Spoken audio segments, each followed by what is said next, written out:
그동안 9가지 재앙이 임해 있는데 이제 마지막에 다다르게 되었습니다. 이 9가지 재앙을 지나는 동안 짧다면 짧고 길다면 긴 시간이었을 것입니다. 이스라엘 백성들 중에서도 마음이 급한 사람은 아니 하나님이 출애굽시킨다고 하셨으면 금방 해야지 뭐 이렇게 오래 걸려 이러면서 투덜대는 사람이 있었을지도 모릅니다.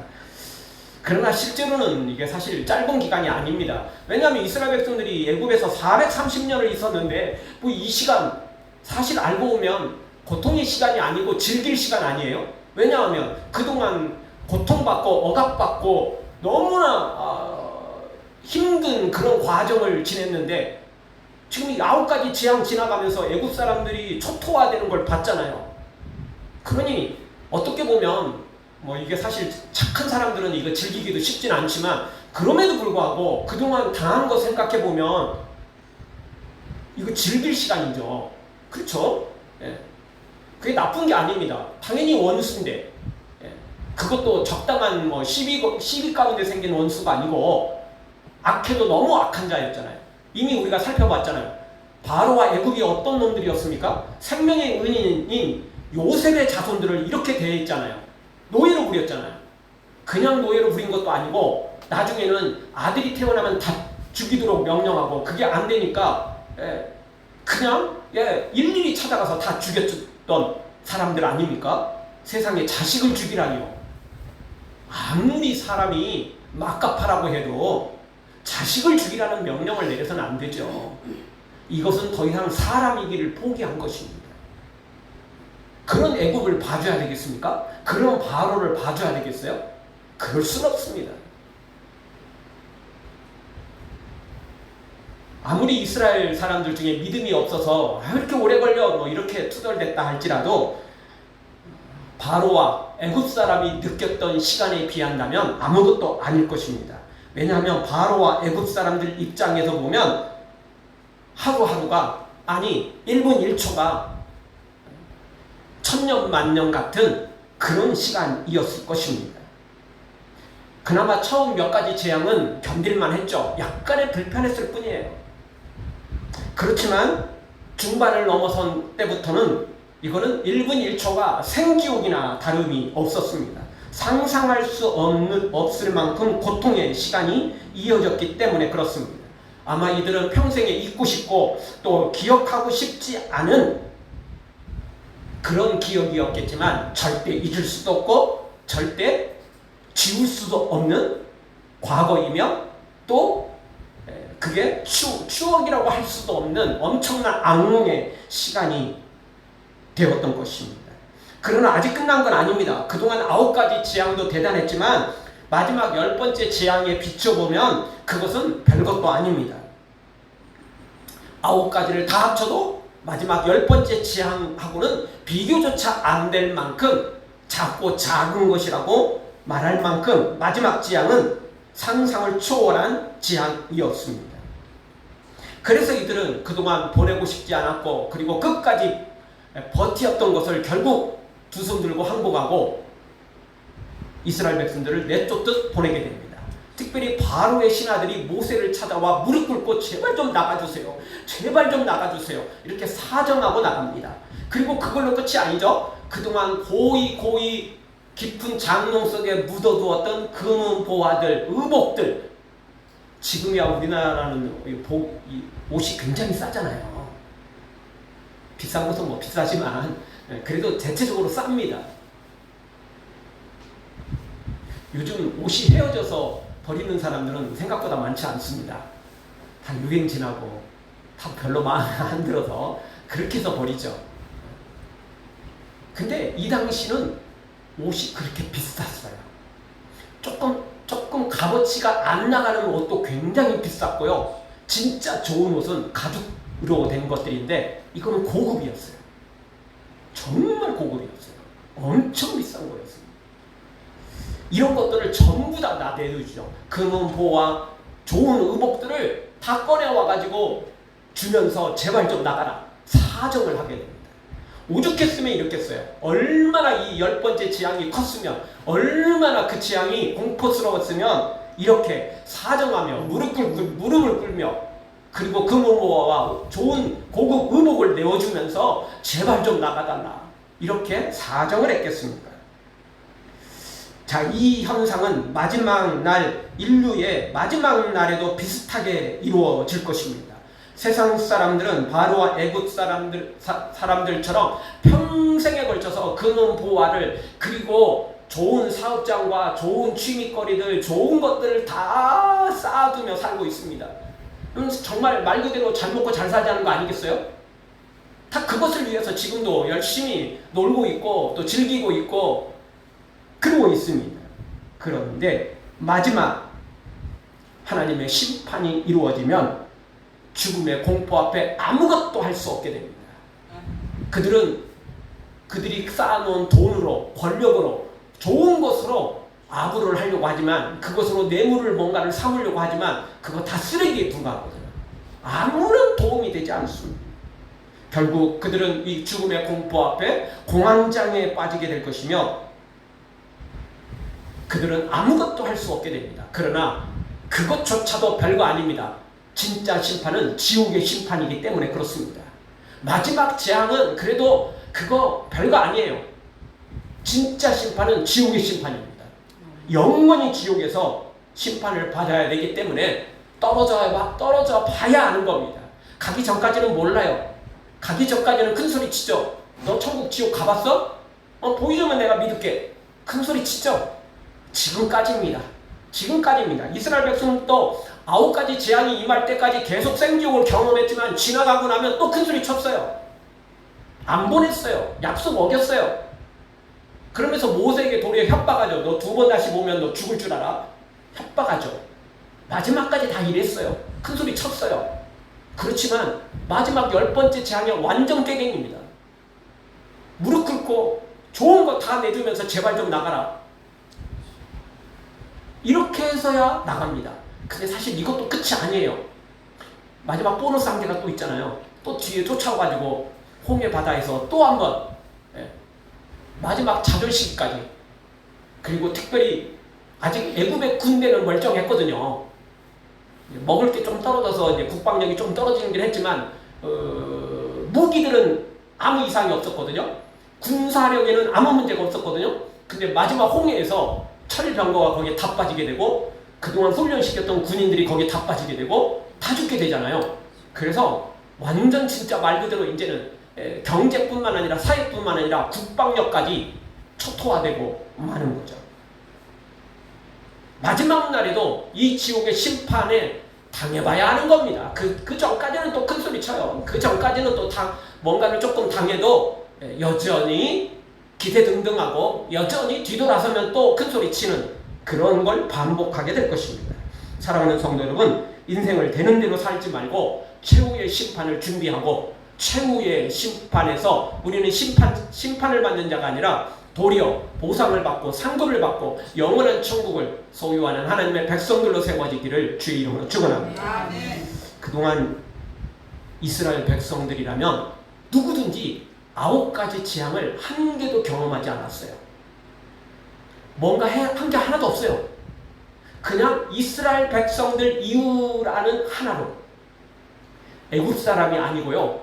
그냥 이스라엘 백성이라는 이유 하나로 그냥 고센 땅에 살았던 이유 하나로 9가지 재앙이 하나도 임하지 않았어요.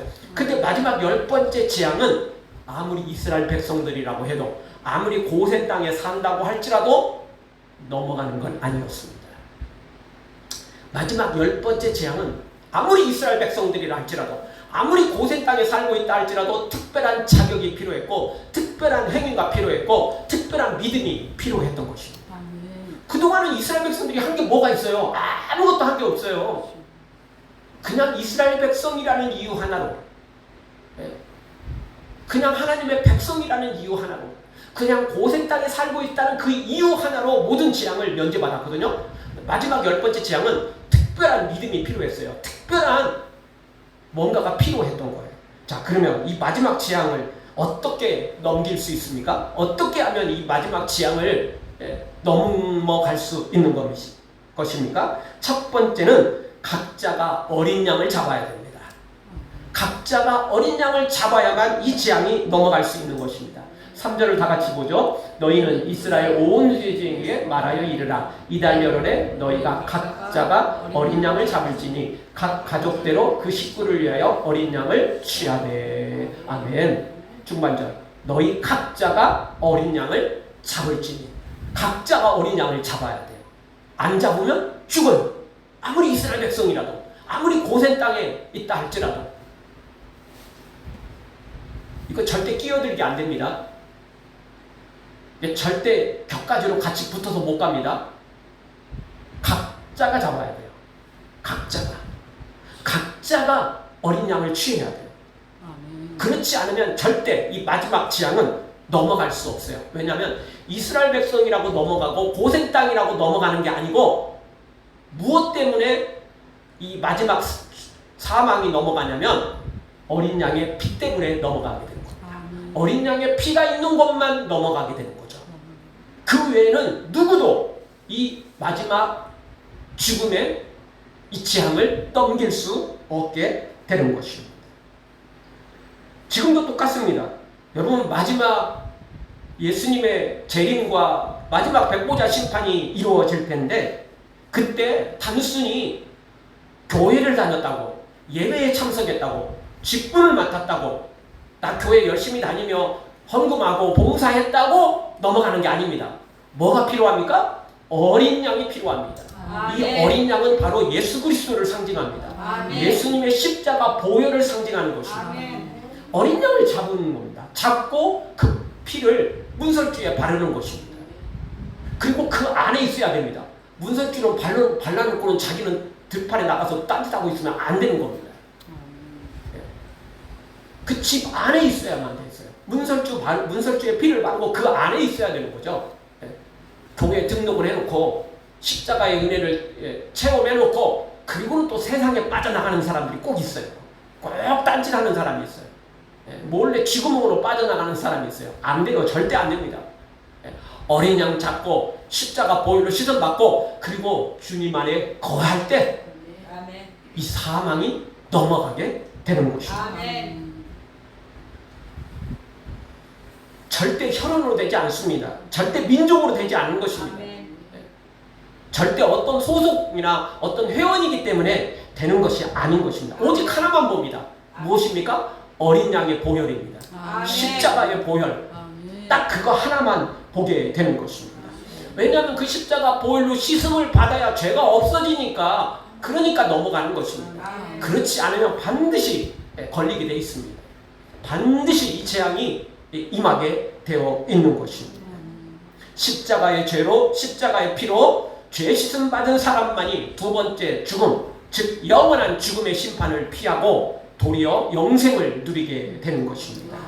오직 자신의 믿음으로만 구원받고 예수님의 보혈로 죄 씻음 받음을 기억하고 끝까지 십자가만 붙잡고 끝까지 예수님 안에 살아가는 여러분 모두가 되어지기를 주의 이름으로 축원합니다. 두 번째, 이 마지막 재앙을 어떻게 하면 넘길 수 있습니까? 그것은 공동체가 함께 해야 됩니다. 각 개인이, 각 가정이 어린 양을 준비해야 되지만 그렇다고 개인 플레이를 하는 건 아니에요. 왜냐하면 아무리 가족이라 할지라도 식구가 대식구인 가정도 있고 식구가 아주 적은 가정도 있어요. 그래서 문제가 생기는 거예요. 예를 들어서 식구가 둘밖에 안 된다, 셋밖에 안 된다. 그런데 어린 양을 잡아야 된다? 여러분, 이스라엘 백성들이 지금 부자가 아니에요. 우리만 열면 막 양이 막 득실거릴 정도로 양이 많은 거 아니에요. 사실 이스라엘 백성들이 키우는 지금 양조차도 자신들이 먹고 마시고 즐길 수 있는 것들이 아니고, 사실은 그거 다 애굽 사람들 거 맡아서 키우고 있는 거예요. 자기들 마음대로 잡아먹을 수 있는 거 아니에요. 양이 그렇게 많지 않아요. 그리고 그렇게 부유한 것도 아니에요. 먹을 것은커녕 제대로 지금 살아가는 것조차도 힘든 노예 생활인데 지금 여기서 무슨 뭐 풍족해서 어린 양을 아무나 잡고 막 이러겠습니까? 그렇게 할 수가 없어요. 그래서 숫자가 어느 정도 찰 때 그 어린 양 한 마리를 잡게 되는데 2명, 3명 갖고는 어림도 없어요. 그럴 만한 경제적인 여유도 없고 그럴 만한 어린 양도 많지 않은 거예요. 그래서 가족들이 숫자가 너무 적을 때는 적은 가족들끼리 뭉치게 됩니다. 그래서 어린 양 한 마리를 잡게 돼요. 식구가 대식구는 그냥 그 집 하나로 잡고 그렇지 않는 집들은 뭉쳐서 어린 양을 잡아서 그리고 같이 함께 하게 되는 것입니다. 그래서 연합이 필요한 것입니다. 신앙생활이란 나 혼자 하는 게 아닙니다. 함께 하는 겁니다. 연합으로 하는 겁니다. 공동체로 하는 것입니다. 하나님께서 그렇게 묶어 놓으셨습니다. 그리고 한 가정이 한 마리를 대식구라서 한 어린 양을 잡는다 할지라도 자기 혼자만 하는 거 아니에요. 같이 합력해서 같이 잡고 돕고 그리고 잡는 방법 또 어떻게 문설주를 바르며 서로 다 공부하고 서로 다 교제하고 서로 다 합력해서 이 일을 하는 것입니다. 자기 혼자만 하는 거예요. 야 너는 네 가정은 네 집 너끼리 나는 나끼리 우리는 우리끼리 너희는 너희끼리 이거 아니에요. 절대 그렇지 않습니다. 어린 양의 피로 문설주에 발았다는 이야기는 어린 양을 또 여러 마리 잡지만 사실은 어린 양은 예수 그리스도 단 한 분뿐입니다. 이거는 현실적으로 어린 양을 한 마리를 잡을 수 없으니까 각자가 잡도록 하기 위해서 이렇게 여러 마리의 어린 양이 이제 잡게 되는 거지만 실제로는 십자가 보혈 하나인 것입니다. 그러니 그 예수님의 십자가 보혈 안에 들어와 있는 사람은 다 한 가족입니다. 그래서 우리 지금 성찬식을 할 때 영적으로 예수님이 임재하는 거거든요. 실제 그 포도주가 예수님의 피가 되는 건 아니에요. 실제 그런 건 없습니다. 천주교는 아직도 그렇게 생각합니다. 실제 그 피로 됐다 이렇게 생각을 합니다. 절대 아닙니다. 그럴 수 없습니다. 그리고 그게 진짜 예수님의 피가 됐다고 진짜 우리가 살아나는 거 아닙니다. 예수님의 십자가 보혈, 그 예수님의 십자가 피는 그게 보이는 피로 되는 게 아니고 영적인 은혜로 그게 가능한 것이지 보이는 피로 되는 거 아닙니다. 진짜 뭐 그런 일은 없지만 예수님이 십자가 달리실 때 그 밑에 앉아가지고 그거 피 다 받아가지고 그거 나한테 수혈을 한다고 내가 천국 백성 되고 내가 거룩해지는 거 절대 아닌 것입니다. 그것은 믿음으로만 가능한 것이지 실제 예수님의 피로 수혈받고 뭐 그런다고 되는 거 아닌 것입니다. 믿음이 믿음을 가리키는 것입니다. 자, 다시 돌아와서 이스라엘 백성이라는 공동체 안으로 들어와야 되는 것입니다. 자기 혼자 하는 게 아니고 자기 가족끼리 어린 양을 잡는 게 아니고 실제로는 각자 어린 양을 잡지만 알고 보면 십자가 보혈 예수님의 그 어린 양을 상징하는 것이며 그것이 함께 하나님 안에서 예수님 안에서 함께 거하는 것을 지금 말씀하고 있는 것입니다. 우리가 매 주일마다 사도신경을 고백하는데요. 사도들이 고백한 믿음의 고백을 사도신경이라고 합니다. 우리가 믿는 거, 믿는 거. 우리가 뭘 믿냐? 그걸 사도들이 고백했는데 사도들이 믿는 걸 우리도 같이 믿는 겁니다. 그 믿음의 내용. 근데 그 믿음의 내용 중에 뭐가 들어있냐? 바로 성도가 서로 교통하는 것과 이게 들어있습니다. 우리가 믿는 것은 사도신경을 우리가 다시 한번 요약해보죠. 사도신경은 믿는 겁니다. 첫 번째는 천지를 창조하신 하나님을 믿죠. 두 번째는 나를 위해 십자가에 죽으시고 부활하시고 마지막 날 다시 재림하실 예수님을 믿습니다. 세 번째 믿는 분은 성령님입니다. 뒤로 조금만 넘겨주실래요? 뒤로 더. 세 번째로는 성령님을 믿죠. 그 다음에 네 번째는 나머지 부수적인 걸 묶어서 우리가 믿는 것을 사도신경이라고 합니다. 천지를 창조하신 하나님, 나를 위해 십자가에 죽으시고 부활하신 예수님이 다시 승천하시다가 재림하실 예수님을 믿고, 세 번째 믿는 분은 성령님이죠. 이게 삼위일체 성부 성자 성령을 믿는 거죠. 그리고 이걸 이제 이 삼위일체 하나님을 믿는 것과 동시에 그 안에 주어진 여러 가지 믿는 것들이 있어요. 그게 뭐냐? 거룩한 공예, 교회를 믿는 겁니다. 그 다음에 성도가 서로 교통하는 것. 이것도 역시 교회입니다. 왜냐하면 교회는 건물이 아니라 우리 성도들이거든요. 그래서 사실은 단어가 다를 뿐이지 거룩한 공예와 성도가 서로 교통하는 것은 같은 의미를 담고 있습니다. 그 다음에 우리가 또 믿는 것, 예수님으로 말미암아 죄를 사하여 주는 거, 몸이 다시 사는 거, 영원히 사는 거, 이거를 다 우리가 믿는 거죠. 이게 신앙의 고백입니다. 다시 돌아와서 거룩한 공예와 성도가 서로 교통하는 것이 굉장히 중요합니다. 하나님은 피로 교회를 사셨어요. 예수님의 피로 교회를 사셨어요. 그것을 성경이 우리에게 가르쳐주죠. 앞으로 넘어가 보겠습니다. 사도행전 20장 28절 한 목소리로 같이 봅니다. 하나님이 자기 피로 사신 교회를 치게 하셨느니라. 아멘. 이게 지금 교회 목회자들한테 교회를 치도록 만드셨어요. 어린 양을 먹이도록 만드셨는데, 그게 무엇으로 교회를 샀어요? 자기 피로 교회를 샀대요. 예수님의 피로 교회를 산 거예요. 교회를 만든 거예요. 보이는 건물이 아니라 성도의 모임, 공동체, 바로 이 모임을, 성도들을 예수님께서 예수님의 피로 사신 거예요. 샀어요. 그걸 샀어요. 종이었던 우리를 그 피를 지불하고 산 거예요.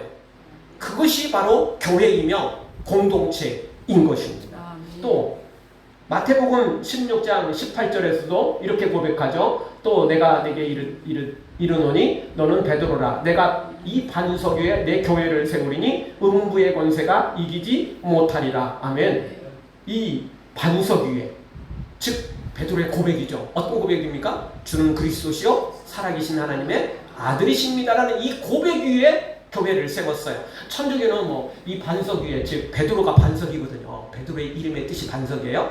그러니까 베드로 위에 교회를 세웠다. 이래가지고 베드로를 교황으로 삼고 이러는데, 성경에 어디를 봐도 베드로가 교황이라는 말은 없습니다. 절대 그런 건 없죠.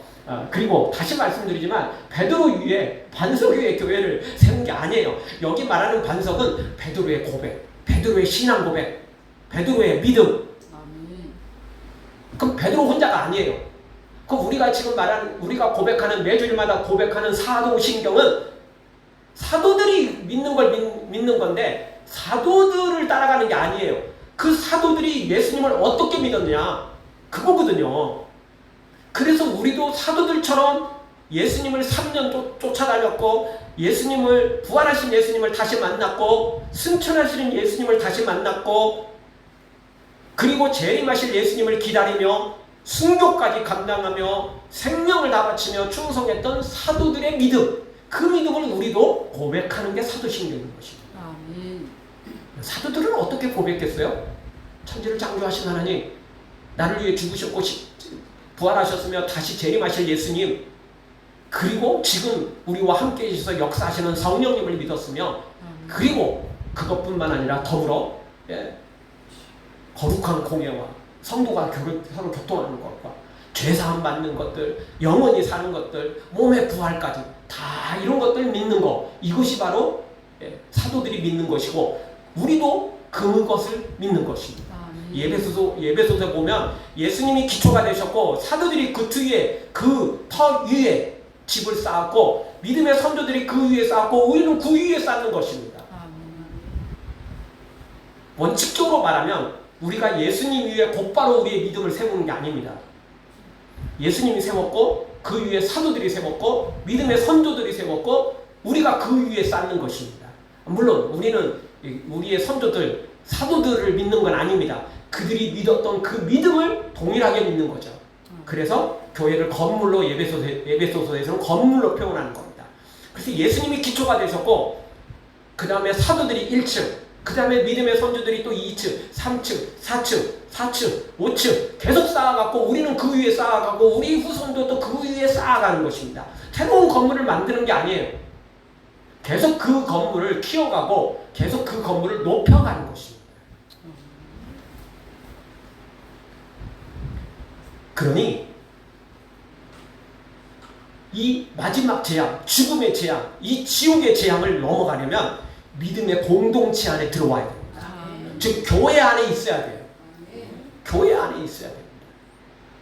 그렇다고 교회 건물만 있으면 안 된다고 그랬죠. 처음에 이스라엘 백성이라고 안 되고 고센 땅에 있다고 되는 건 아닙니다.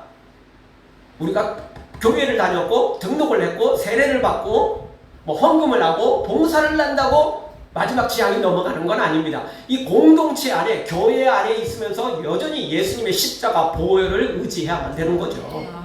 근데 십자가 보혈을 의지하는 사람이 교회를 떠난다? 그건 가짜입니다. 어린 양을 잡아놓은 사람이 고센 땅을 떠나서 애굽 땅을, 다른 애굽 땅을 기웃거리고 있다? 그거 곤란해지는 거예요. 절대 그거 죽음의 사자가 피해갈 수 없게 되는 것입니다.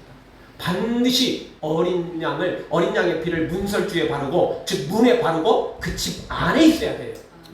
나는 궁금한데, 나 구경 다니고 싶은데, 나 집에 있으면 답답한 사람인데, 안 돼요, 안 돼요. 죽어도 집 안에 있어야 되는 거예요. 그래야 살 수 있는 것입니다. 교회를 세우시고 교회를 통해 일하시는 우리 하나님이심을 믿고 우리 모두 평생 교회를 떠나지 말고 바로 예수님이 세우신 이 아름다운 믿음의 공동체를 절대 떠나지 말고 세상 기웃거리지 말고 믿음으로 끝까지 나아가 구원에 이르기를 주의 이름으로 축원합니다. 마지막 세 번째로 어떻게 하면 이 죽음의 재앙을 넘길 수 있는 것입니까? 그것은 예정된 날에 잡아야 됩니다. 다시 3절을 보십시오. 3절을 보면 맨 앞으로 넘어가십시오. 언제 잡습니까? 두 번째 줄 이달 열흘에, 세 번째 줄 이달 열흘에 잡습니다. 그날 잡아야 돼요.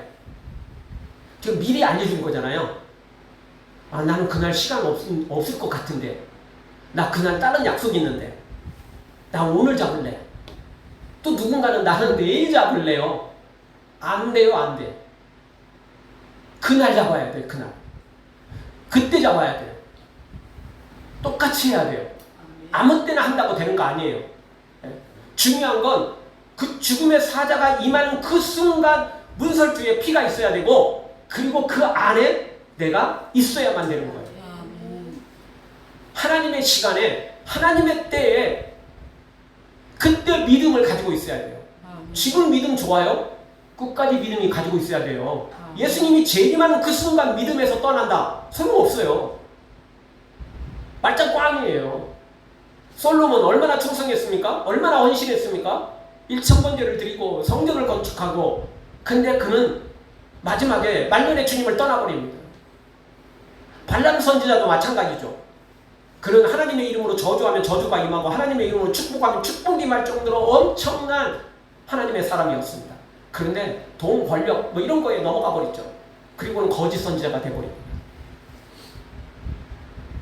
결국 이스라엘 백성들이 출애굽에서 가나안 땅에 들어가면서 결국 발람 선지자를 죽이게 되잖아요. 하나님의 명령으로 그를 잡아서 죽입니다. 그는 이스라엘에게 엄청난 해를 끼쳤던 사람이었기 때문에 그렇습니다. 하나님의 이름으로 해놓고도 뒤에 몰래 꼼수를 써서 돈과 권력을 취하고 부귀영화를 취하려다가 영원한 천국을 놓치고야 말았던 것입니다. 우리는 지금 아무리 믿음 좋아도 예수님이 재림하는 그 순간에 믿음 없으면 소용없습니다. 딱 그때까지 믿음 계속 가지고 있어야 됩니다. 근데 또 어떤 사람들은, 하여튼 사람들은 꼼수를 잘 써요. 또 전도하다 보면 또 교회 안에서도 꼭 그런 사람들이 있어요. 나 그때 열심히 할래요.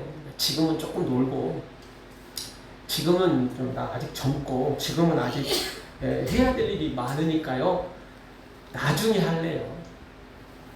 근데 여러분, 그때를 어떻게 보장합니까?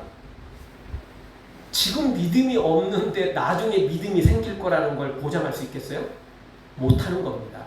여러분 우리가 아이들이 성장하는 걸 보면 여러분 30대 돼가지고 키가 크고 막 이런 사람이 있어요? 혹시 뭐 살다 보면 혹시 그런 사람도 있을지도 몰라요. 그래도 커봤자 뭐 한 0.5나 뭐 이렇게 클지는 몰라도 청소년 시기에 막 조금 뒤돌아서면 막 1cm 커 있고 2cm 커 있고 이런 부분이 있을 수는 없어요. 언제 크는 거죠? 그 청소년 시기에 크는 거예요. 그때 믿음이 크지 않으면 나중에는요 보장을 못해요. 우리의 믿음도요 지금 은혜 받을 땐 막 커가야 되고 믿음이 든든히 세워져 가야 나중에 그 믿음을 계속 유지해 갈 수 있는 것이지, 지금 믿음을 키워가지 못하면 나중에 나요. 시간이 좀 생기고 돈도 좀 생기고 은퇴하고 여유가 있으면 그때 할게요. 계획은 좋죠. 계획은 좋아요. 절대 그렇게 되지 않습니다. 지금 믿음이 없으면요 사탄의 공격에 넘어가게 돼 있어요. 예. 믿음이 있어도 그때 공격에 넘어가 버리고 세상을 쫓아가는 사람들이 수두룩하는데 믿음을 키우지 않았는데 어떻게 그때를 보장하겠어요? 어린 반푼업치도 없는 소리. 그런 요행을 바라는 것이야말로 마치 러시안 룰렛과 똑같습니다. 러시안 룰렛 뭐합니까? 권총 딱 쏘는 거 아니에요? 총알 하나 딱 장전해놓고 샹 돌리는 거죠? 어떻게 될지 어떻게 알아요? 이게 당기는데 그게 총알이 들어있는지 안 들어있는지 어떻게 합니까? 복불복이에요, 말 그대로. 그런 건 언제 죽어도 전혀 이상이 없는 것입니다.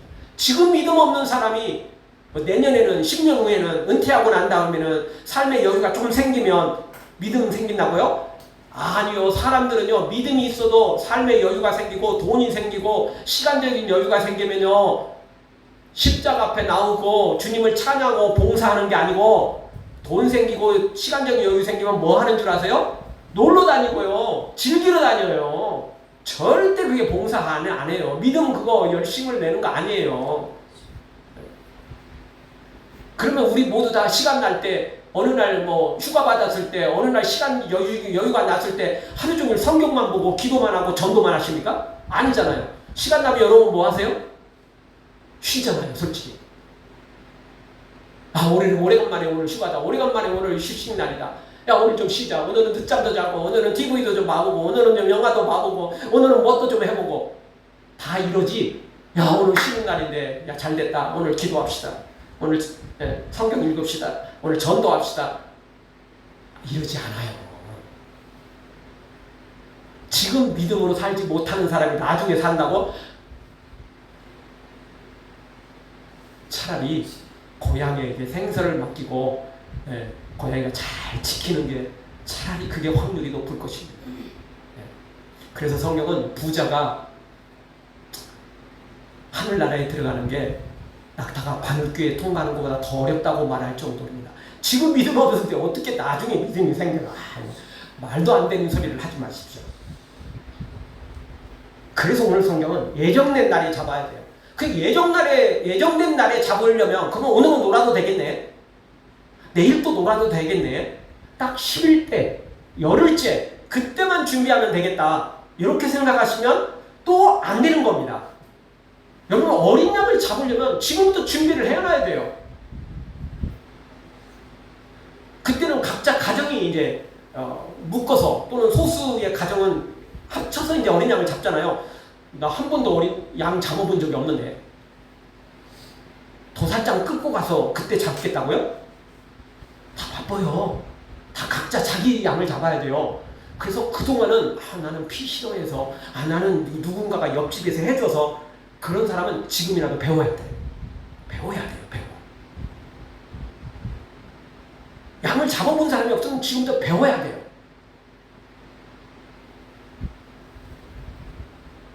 양을 직접 잡기는 어렵겠죠. 왜냐하면 그렇게 여유도 없어요. 그렇지만 이론으로도 공부하고, 그래서 또 부탁을 해야 돼요. 너 양 잘 잡을 줄 알지? 지금 미리 나한테 가르쳐주고 그때 내가 네 옆에 가서 우리 가족을 위한 양을 잡을게. 그럼 내가 너 하는 대로 그대로 따라서 할게. 미리 부탁을 해야 되고요. 미리 공부를 해야 되고 다 준비를 해야 돼요. 그날만 하는 게 아니에요. 다른 날 내도 안 되지만 나는 그날까지 놀고 있다가 열흘째 그날 저녁 그때만 하리라. 아니요. 지금부터 준비해야 되고 지금부터 정말 믿음으로 살지 않으면 그때는 돼도 소용이 없는 것입니다. 지금 재림을 준비하지 않으면, 지금 예수님 맞을 준비되어 있지 않으면 예수님이 재림하는 그 순간 날짜를 설사 안다고 할지라도 재림하는 그 순간까지 사람들은요 믿질 않아요. 믿지 않아요. 지금 준비되어 있지 않는 사람은 그때도 역시 준비되어 있지 않는 것입니다. 지금 준비된 사람만이 그때도 준비되어 있고 그래서 영원한 천국에 들어갈 수 있는 것입니다. 사랑하는 성도 여러분, 지금부터 끝까지 준비되어 있다가 주님을 떠나고 망가지지 말고 지금부터 준비해서 더 준비 잘 되어 주님 재림하시는 날 온전히 예수님을 영접하고 영원한 천국에 들어갈 줄 아는 하나님의 사람들 되어지길 주의 이름으로 축원합니다. 아멘.